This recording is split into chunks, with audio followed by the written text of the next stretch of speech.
मोक्ष पर्यंतम, जब तक हमारा मोक्ष नहीं हो जाए तब तक हमें भागवत का रस का पान करना है।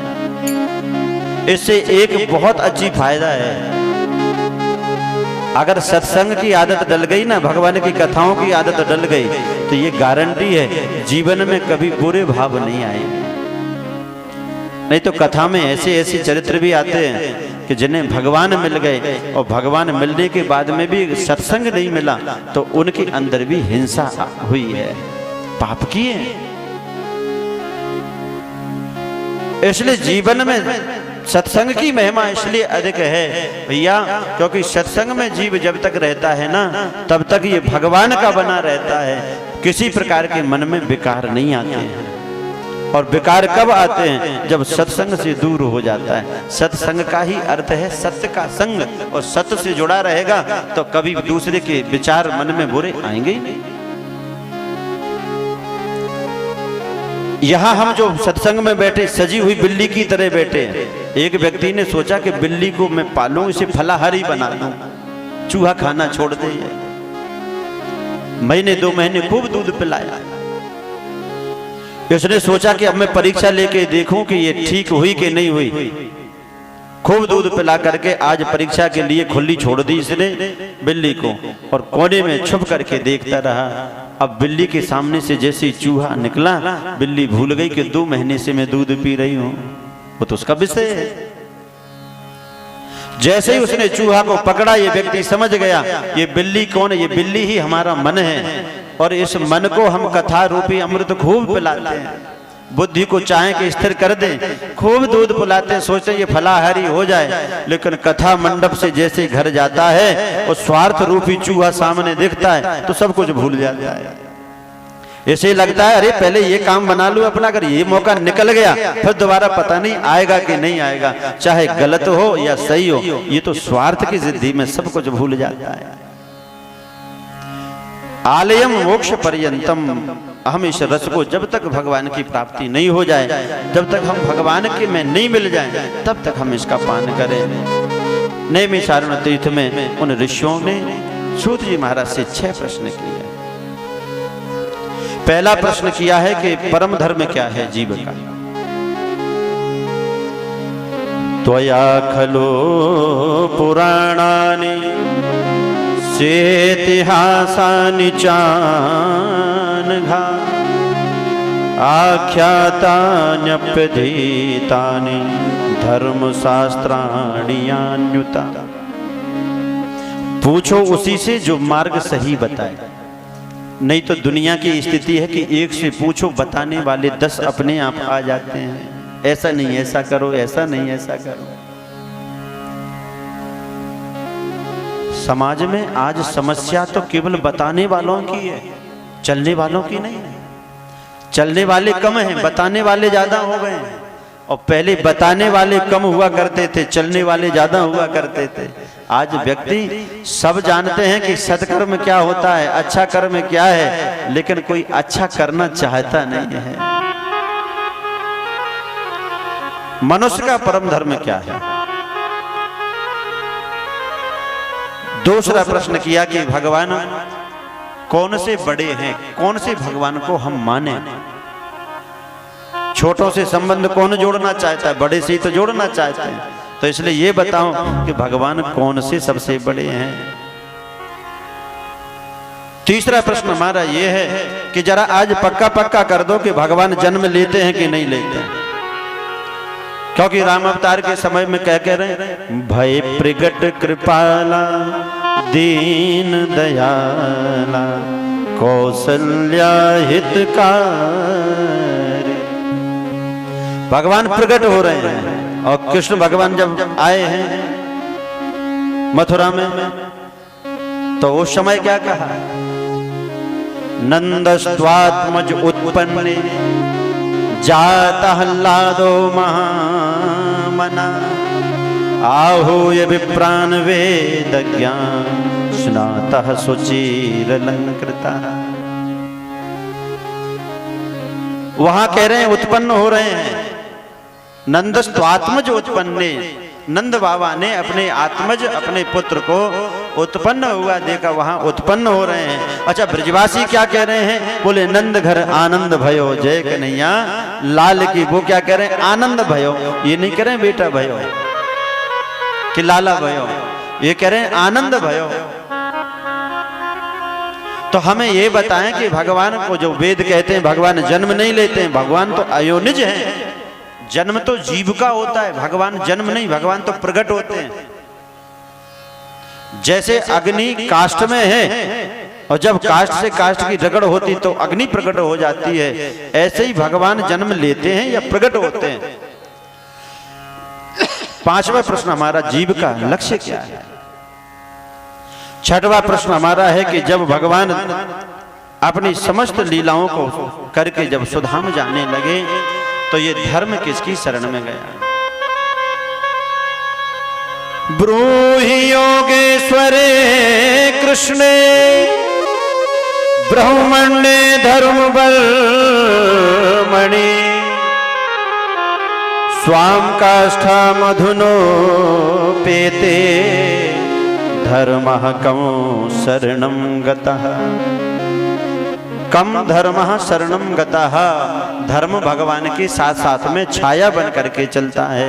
तो जब द्वारकाधीश गए द्वारका का को छोड़ करके, तो उस समय धर्म किसकी शरण में गया? धर्म का क्या हुआ? आपने श्री गुरुदेव भगवान को, सूत जी महाराज ने सुखदेव भगवान को प्रणाम किया।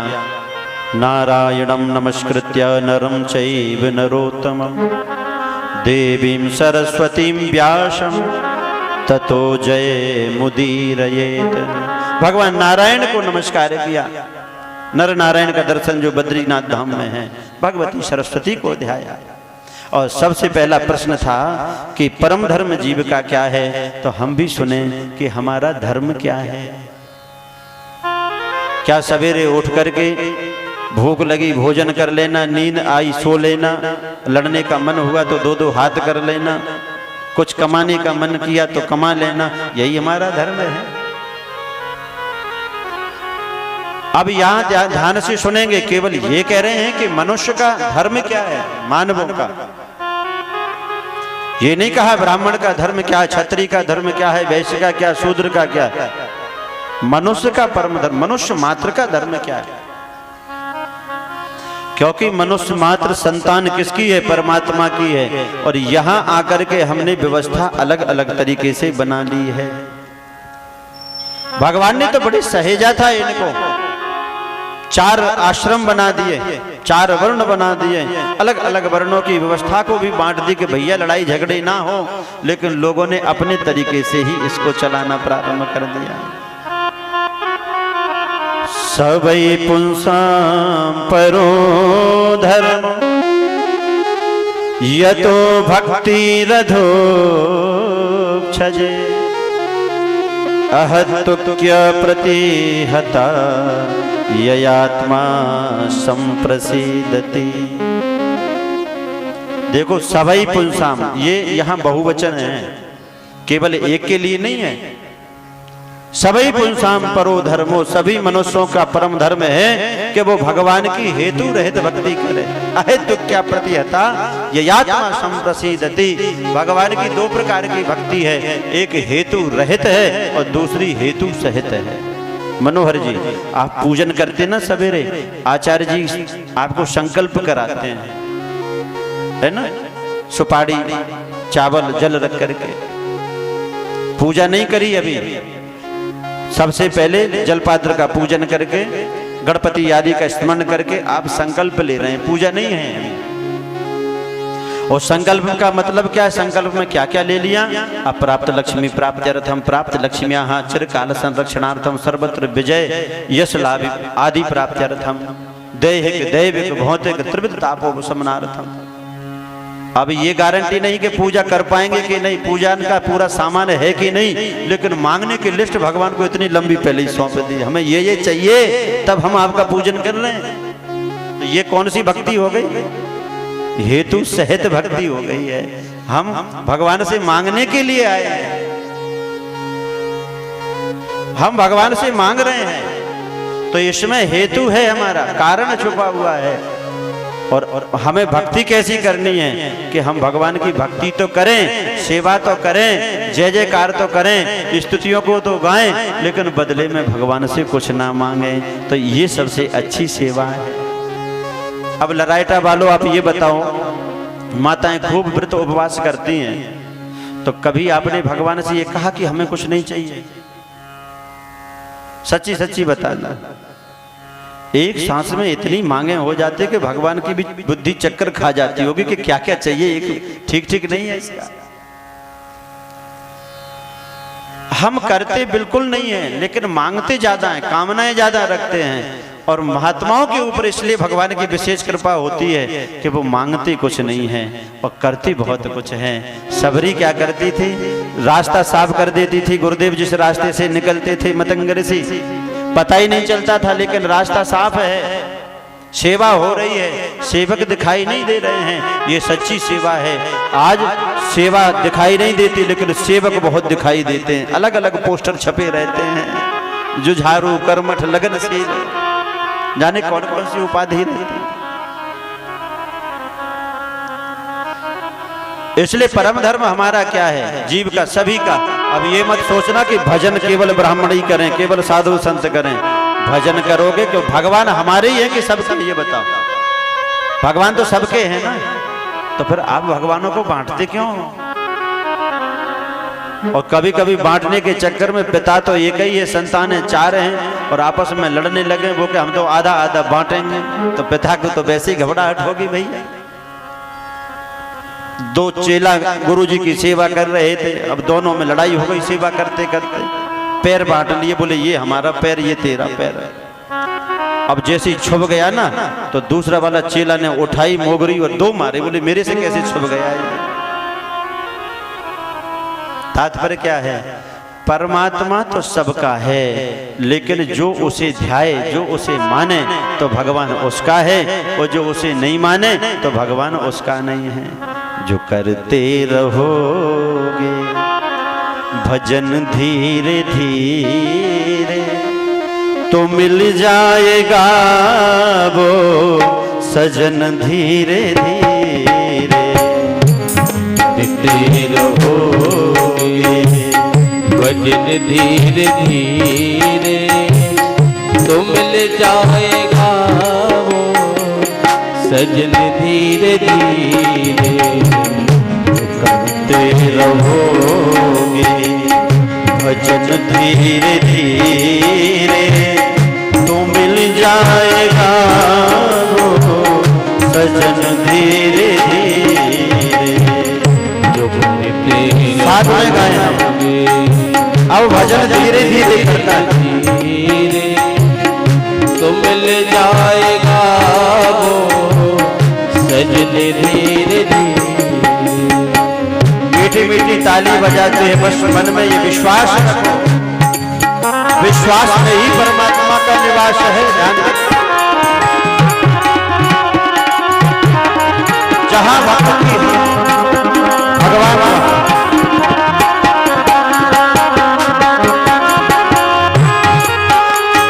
बड़ा सुंदर भाव है।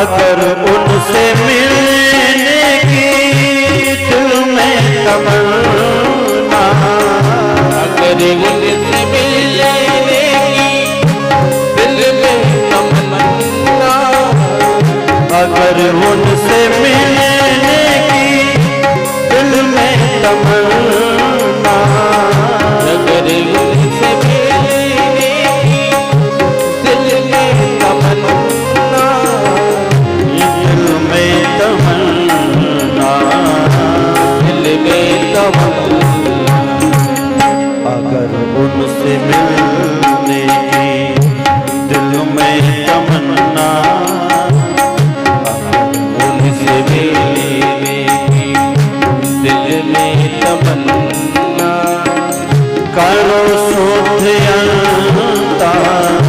स्मरण धीरे धीरे करो शुद्ध अलंकार। बड़ा प्यारा भाव है। धीरे धीरे करते रहोगे भजन धीरे धीरे तो मिल जाएगा वो सजन धीरे धीरे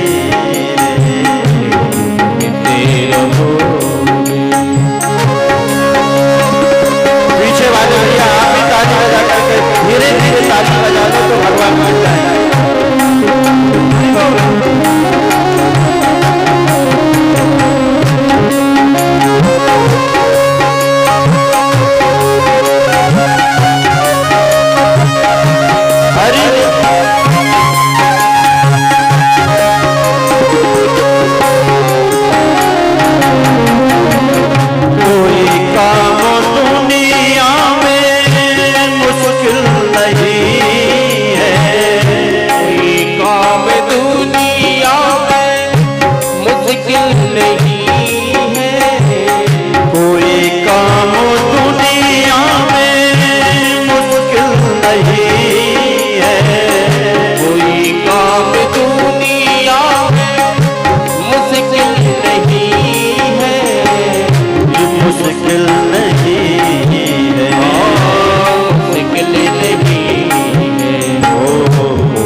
मुश्किल नहीं है कोई काम दुनिया मुश्किल नहीं है। करते रहोगे यतन धीरे धीरे तो करते रहोगे यतन धीरे धीरे करते रहो ताली बजाता हूँ। भजन धीरे धीरे तो मिल जाएगा वो भजन धीरे धीरे रहोगे भजन धीरे धीरे तो मिल जाएगा वो सजन धीरे धीरे। श्री राम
सेवा हरि की करो प्रेम से भक्ति सेवा हरि की तो मिल जाएगा वो रतन धीरे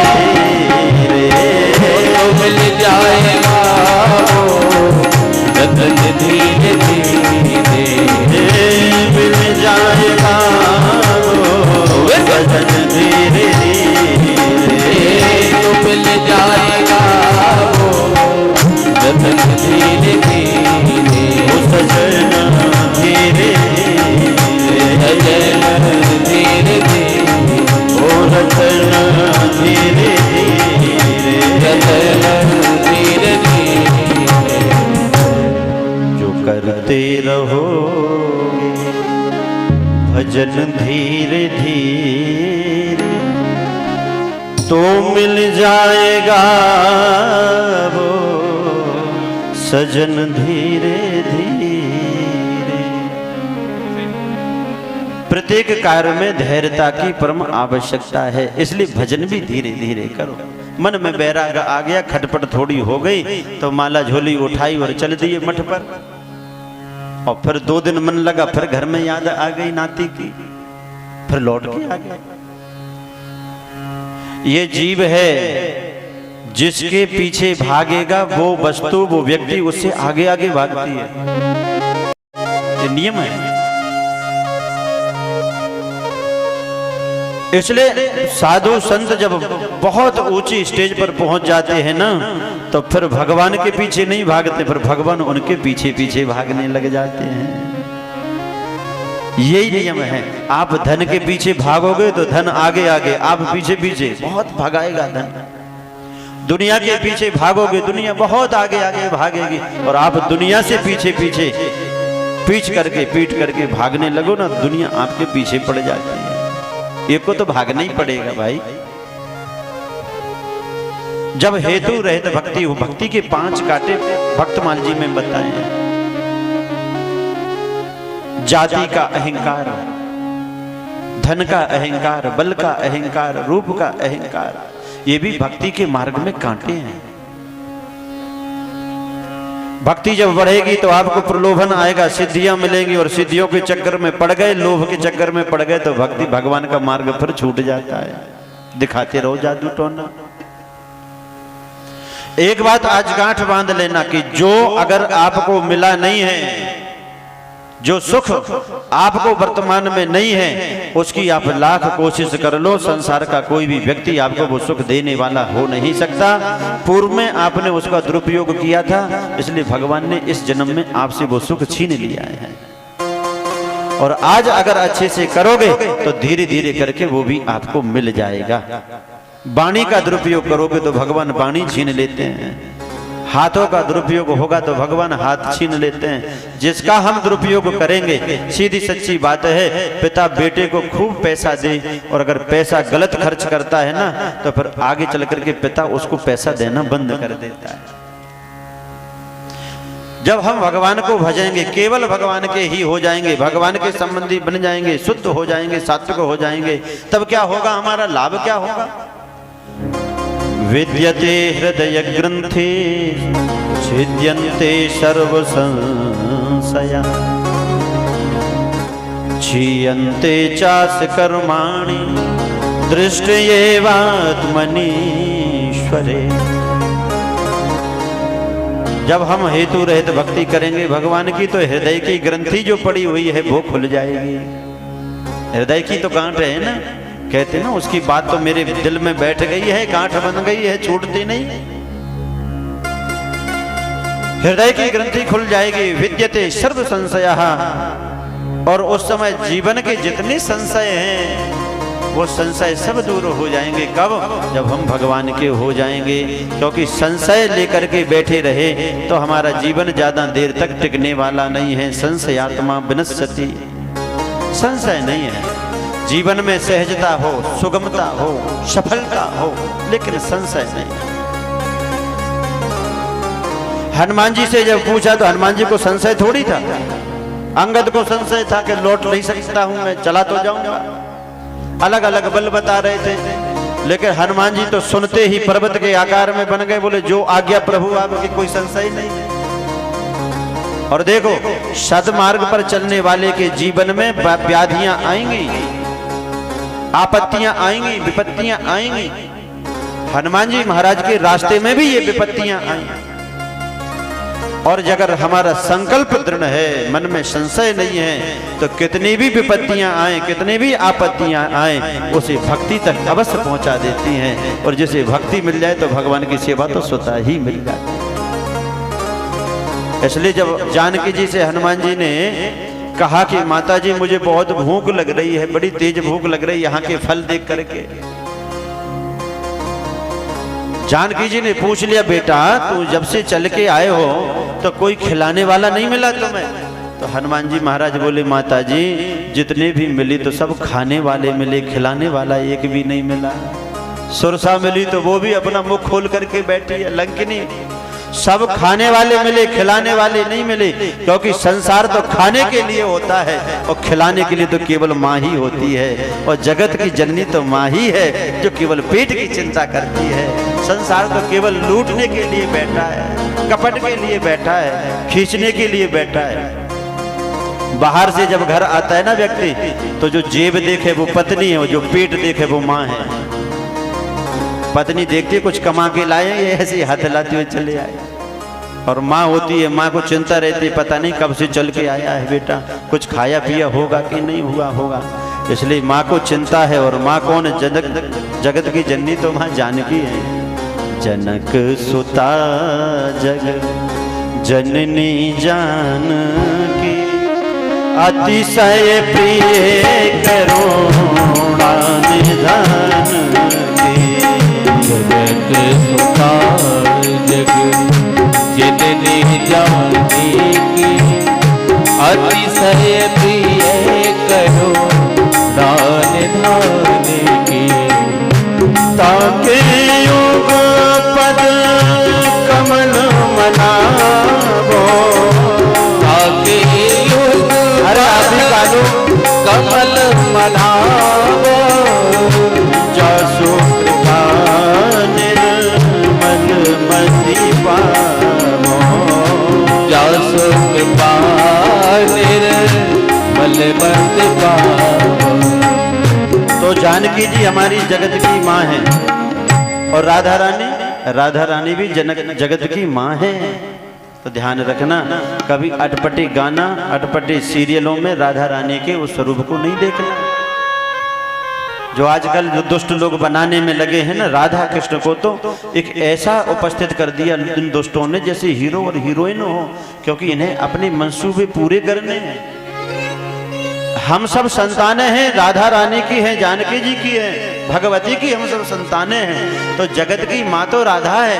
अब विचार करो, क्या बेटा के अंदर वो सामर्थ्य है कि अपनी माँ के श्रृंगार का वर्णन करे? ये अधिकार किसने दिया? और हम लोग बड़े प्रेम से हमारे बच्चे उन पर नाचते हैं, राधा तेरा झुमका, राधा तेरा ठुमका। कैसे कैसे दुष्टों ने गाने बना दिए। और बस यही तो हमारा हिंदू सनातन धर्म सोया हुआ है कि जो चाहे जैसा हमारे भगवान को गालियां दे ले, हमारे पुरखों को गालियां दे ले, बस हमें कोई फर्क नहीं पड़ता है, हम तो दूर हैं। इसलिए हमें इनसे लेना देना नहीं है। और जिस दिन हिंदू जाग गया, जिस दिन राष्ट्र जाग गया, तो समझ लेना कि हमारा सनातन धर्म तो जगत का ही बाप है, सबका पिता तो हमारा सनातन धर्म है। और जब हम जाग जाएंगे, उसके बाद फिर किसी के मनसूबे पूरे होने वाले नहीं हैं। इनको तो चाहिए स्वतंत्र रूप से व्यभिचार फैलाने वाले लोग हैं, इन्हें स्वच्छंदता चाहिए, इन्हें अभिव्यक्ति की आजादी चाहिए। पर हमारे लिए अभिव्यक्ति की आजादी नहीं है। हम सत्य को सत्य भी नहीं कह सकते हैं और ये झूठ को सत्य परोसने के चक्कर में लगे हुए हैं। इसलिए तो हम सोए हुए हैं। जो अपने पिता का नहीं है, जो अपनी माता का बेटा नहीं है, पहले बचपन में जब लड़ाई होती है तो बेटा कहता है अगर माँ का दूध पिया है तो हाथ लगा के बता, वो माँ की शक्ति होती है। तो ऐसे ही हमारे जगत के पिता प्रभु श्री कृष्ण हैं और जगत की माँ तो राधा रानी है। कभी ऐसा वार्तालाप हो, ऐसी कभी गीत आए तो उसका विरोध अवश्य करना चाहिए, कभी साथ नहीं देना चाहिए। इन वासनाओं को परमात्मा से जोड़ करके अगर आप चाहो कि हमारी वासना उपासना में बदल जाए तो कभी नहीं हो सकता है। जहाँ राम तहाँ काम नहीं और जहाँ काम नहीं राम। जहाँ काम आपके जीवन में आ जाएगा, जहाँ वासना आ जाएगी, वहाँ भगवान हट जाएंगे। हम तो स्पष्ट कहते हैं, पहले जब रामलीला गांव-गांव में होती थी, उस समय हजारों की संख्या में भीड़ लगती थी। और आज भी हम विश्वास दिलाते हैं कि जैसे पहले रामलीला हुआ करती थी, अगर उस पद्धति से होने लग जाए ना, तो आज भी राम राज्य स्थापित हो जाएगा। रामलीला क्यों समाप्त हुई? क्योंकि रामलीला तो खत्म कर दी, लोगों ने नाचने वाले आगे कर दिए, वासना परोसने लग गए लोग। जब तक नाचने वाला फूहड़ गीतों पर नाच रहा है, जब तक आप बैठे, क्योंकि ये झूठे लोग भी सत्य के आश्रय से तो चलेंगे। नाम है रामलीला हो रही है, लेकिन रामलीला के नाम से वहाँ कामलीला होने वाली है। वो परोसे जा रहे हैं, वासनाओं को परोसे चले जा रहे हैं। और जिस दिन से उन रामलीलाओं में ये वासना आई है, उस दिन से हमारे आसपास से रामलीला समाप्त हो गई है। छोटे छोटे बच्चे, कोई राम छोटा सा धनुष लेकर के राम बना हुआ घूमता था, कोई बेटी जानकी जी बन करके घूमती थी। ये था हमारा राम राज्य, लेकिन किसने बिगाड़ा? हम और आपने ही तो बिगाड़ा। आज मनोरंजन के रूप में आज भागवत की भी यही स्थिति है। भागवत में केवल मनोरंजन होता रहे, नाचते रहे, गाते रहे, फिल्मी गीतों पर तो भागवत अच्छी हो रही है, और अगर शुद्ध चीज चल रही है तो उसमें अच्छा नहीं लग रहा है। इसको भी तो हमने यही बना दिया। आजकल तो भागवत में वक्ता लोग भी नाचने वाली संग में लेके चलने लग गए। भाई उन्हें भीड़ चाहिए। हमारे गुरुजी कहते हैं, बेटा जिस दिन भागवत में भी इसी प्रकार से लोग करने लग जाएंगे, अनाधिकारी वक्ता अगर मंच पर बैठने लग जाएगा, त्याग की बातें क्या स्त्री के मुख से अच्छी लग सकती हैं? आप बताओ। वो स्पष्ट कहते हैं, जिस समय ऐसा बोलबाला हो जाएगा तो हमारी समाज से धीरे धीरे भागवत भी समाप्त हो जाएंगी।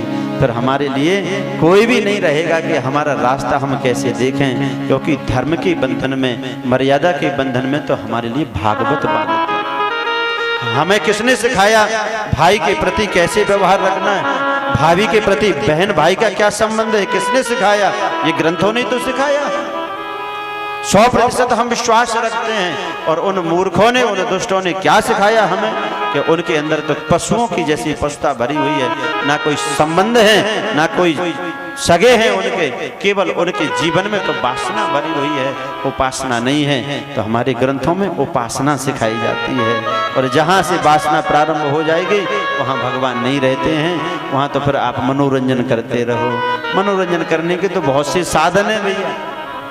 वैसे ही तो लोग पीड़ित हैं उन रोगों से बचने के लिए जहां आए, अगर उन्हीं रोगों से फिर हमारा सामना हो गया तो फिर क्या मतलब है? इसलिए हमारे जीवन की गांठें कब तक नहीं खुलेंगी? जब तक हमारे अंदर के नेत्र नहीं खुलेंगे। अंदर के नेत्र कब खुलेंगे? जब हम जाग जाएं और हम अपने आप को संकल्पित कर लें कि हमारे आराध्य तो केवल भगवान श्री कृष्ण हैं, केवल प्रभु श्री राम हैं, और इनके अलावा हमें किसी दूसरे को सम्मान देना है, लेकिन अपने पिता को नहीं छोड़ना है। हमारा पिता के संपत्ति पर अधिकार पुत्र का रहता है। तो हमारे राष्ट्र में जो प्रभु श्री राम ने मर्यादाओं की जो हमें पूंजी दी है, वही उसी के ऊपर हमारा अधिकार है। और जब हमारी हृदय की ग्रंथियां खुल जाएंगी, जीवन के संशय मिट जाएंगे, जब धीरे धीरे हम सुधरेंगे, हमारा परिवार सुधर जाएगा। कितने अच्छे संबंधों में ऋषियों ने बांधा है, वो संबंधों में जब हम बन जाएंगे, देखो कितने हर एक दिन नए नए उत्सव आते रहते हैं। रक्षाबंधन पर भाई बहन दोनों प्रसन्न हो जाते हैं। ये संबंधों में हम बंधे रहेंगे तो जीवन में मंगल ही मंगल रहते हैं। और जिस प्रकार से जब हमारे हृदय की ग्रंथि खुल जाएंगी, तब चल करके हमें पूर्ण भगवान की कृपा होने का अनुभव होने लग जाएगा। भगवान के अवतार 24 अवतार होते हैं। समय समय पर जब ये जीव भटक जाता है, जैसे हम चरवाहे कोई गाय को लेकर के जाते हैं, पशुओं के झुंड को लेकर के जाते हैं ना, तो जब वो भटकने लग जाती है तो डंडा लेकर के आता है कि नहीं, सही रास्ते पर लाने के लिए। तो ऐसे ही हम सब हैं, पहले भगवान देखते रहते कि अभी सही चल रहे हैं तो कोई बात नहीं, जब भटक जाते हैं ना तो कोई ना कोई रूप लेकर के, डंडा लेकर के आते हैं, फिर इसकी शुद्धि करते हैं। बोल वृंदावन बिहारी लाल की जय। समय समय पर ही भगवान के 24 अवतार जीव मात्र के कल्याण के लिए ही होते हैं। बड़े छोटे भगवान नहीं होते हैं, बड़ा छोटा तो हमारा भाव होता है। दूध में एक कटोरे में दूध लो, फिर उसमें आप ये खोजो कि इसमें सार कौन है, ज्यादा शक्तिशाली कौन सा भाग है। अरे दूध तो दूध है, ऐसे भगवान तो भगवान है। जो जिस भावना से भगवान को पकड़े है तो वही भगवान का भाव श्रेष्ठ भाव है। आज व्यास जी महाराज ध्यान करते हुए चिंतन कर रहे हैं दुनिया का। बद्रीनाथ धाम में बैठे हुए हैं। श्री सूत जी महाराज ने शौनक ऋषियों से बताया, संसार के जीवों को उन्होंने देखा कि जो आपस में बड़े कलह से भरे हुए हैं। द्वापरे शमनो प्राप्ते तृतीये युग पर्यये जातः पराशराद्योगी वासव्याम कलया हरे। द्वापर का अंत चल रहा है, कलयुग आने वाला है। वेद व्यास ने अपने नेत्र बंद किए, दुनिया के लोग सामने से दिखाई दे रहे हैं। साधु संत अपनी चिंता नहीं करते, जगत की चिंता में खो जाते हैं। तो दुर्भगांस जनान वीक्षा मुनिर्दिव्येन चक्षुषा सर्ववर्णाश्रमाणां यद्दध्यो हितममोघदृक्। दुर्भाग्य देखने लगे जीवों का, आपस में कलह, परेशान हैं, बीमारियों से घिरे हुए हैं। इनके लिए मैं ऐसा कौन सा साधन, ऐसी कौन सी औषधि भेजूं कि ये स्वस्थ चित्त हो जाए। एक वेद को 4 वेदों में विभक्त कर दिया वेद व्यास जी ने, ऋग्वेद, यजुर्वेद, सामवेद, अथर्ववेद। उसके भी 4 उपवेद बना दिए, आयुर्वेद, धनुर्वेद, गंधर्ववेद, स्थापत्य वेद, अलग अलग ऋषियों को सौंप दिए। पर ये वेदों की भाषा इतनी क्लिष्ट है, इतनी कठिन है कि लोगों की समझ में नहीं आएगी। अपना मार्ग देखें तो कैसे देखें? फिर वेदों के अधिकारी भी तो हर कोई नहीं है। स्त्री शूद्र द्विज बंधूना त्रयीना श्रुति गोचरा कर्म श्रेयसी मूढ़ाना श्रेय एवं भवेतिहा।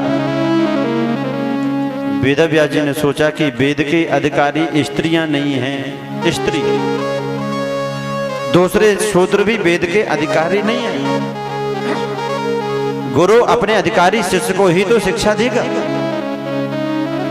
और जो ब्राह्मण, जो दुजाति, क्षत्रिय और वैश्य, जिनका यज्ञोपवीत संस्कार नहीं हुआ है, जो द्विज नहीं हुए हैं, उनके लिए भी वेद मंत्र ग्राह्य नहीं है। ये मन में भाव चलने लगा। तो धृत व्रते निहि मया छंदांसी गुरुवोग्नयः मानिता निर्वली के न गृहीतम चानुशासनम। महाभारत की रचना कर दी है। महाभारत वो ग्रंथ है, ऐसा शास्त्र कहते हैं कि महाभारत में सब कुछ भर दिया। यन्न भारते तन्न भारते, जो महाभारत में नहीं है वो संसार में कहीं नहीं है। और जो संसार में जो भी दिखाई दे रहा है वो सब महाभारत में। अच्छा, लोग आजकल कहते हैं कि घर में महाभारत नहीं रखना चाहिए, नहीं तो लड़ाइयाँ होती हैं। बस यही हुआ तो के चक्कर में कभी कभी हम बहुत गड़बड़ कर देते हैं। हम दूसरे की बहुत मानते हैं, पर ना तो गुरुओं की मानते हैं ना शास्त्रों की मानते हैं। महाभारत रखने से महाभारत नहीं होगा। घर में लड़ाइयाँ हो रही हो तो वो लड़ाइयाँ होना बंद हो जाती हैं। हमारे घर में तो 18 पुराण रखे हैं, ऐसे तो हमारे घर में हम रह ही नहीं पाते। जिस घर में रामायण है, जिस घर में महाभारत है, जिस घर में भागवत है, उस घर में भगवान का आना जाना लगा रहता है। भाई कोई वस्तु अगर हमारी कहीं रखी हो, गाड़ी रख दे 4 व्हीलर किसी के घर में, तो कभी ना कभी तो देखने आएंगे कि कहीं धूल उल तो नहीं जम गई इस पर। ठीक है कि नहीं? तो ऐसे ही है, जब भगवान का घर है रामायण, रामायण भगवान का घर है ये, तो जब हम रामायण को घर में स्थापित कर देंगे तो भगवान का घर बन गया ये। तो भगवान आते जाते रहेंगे, देखेंगे कहीं जाले तो नहीं जम गए इसमें, खोल के देखता है कि नहीं। धीरे धीरे 17 पुराणों की रचना करी है, लेकिन वेद व्यास जी के मन में संतोष नहीं है। सोच रहे हैं कि इन शास्त्रों से, इन पुराणों से कैसे लोग अपना मार्ग देखेंगे, कैसे लोग सदमार्ग पर आए और कैसे इनके दुख दूर हो। आज उदास बैठे हैं, निराश बैठे हैं। कोई भी डॉक्टर हो, कोई भी वैद्य हो, अच्छी सी औषधि बनाए और मरीज ठीक नहीं हो तो मन में गिलानी तो होती है। आज नारद जी महाराज भगवान की प्रेरणा से वेद व्यास जी के समीप आए हैं। पाराशर्य महाभागा भवता कच्चिदात्मना परितुष्यति शारीर आत्मा मानस एव वा। नारद जी महाराज अपनी वीणा को बजाते हुए जैसे आए वेद व्यास जी के पास में प्रणाम किया है। क्या बात है, आप उदास लग रहे हो, आपका शरीर सूखा चला जा रहा है, क्या बात है। मैं जानना चाहता हूं आपकी उदासी का कारण। वेदव्यास जी ने कहा, नारद मैं सोच रहा हूं कि दुनिया के लोग कलयुग के पाखंड से, कलुषिता से भर गए हैं, पाप कर रहे हैं, अत्याचार कर रहे हैं, दुराचार कर रहे हैं, मनमुखी हो गए हैं, जैसा मन में आए सो खा रहे हैं, जैसा मन में आए सो कर रहे हैं। अब मैं सोच रहा हूं इनके लिए सद्मार्ग पर लाने के लिए कोई ऐसा ग्रंथ बनाऊं कि उसको देख करके इनका मार्ग सही हो जाए, सही जगह चलने लग जाए। लेकिन अभी तक मुझे नहीं लग रहा है कि इनसे अपना मार्ग देख पाएंगे। इनके अंदर कोई आकर्षण भी तो होना चाहिए, क्यों लोग आएंगे। तो आज नारद जी महाराज ने वेदव्यास जी को समझाया, न यद बचश्चित्र पदम हरे यशो जगत पवित्रम प्रगृणीत करहिचित तद्वाय संतीर्थ मुसंति मानसा न यत्र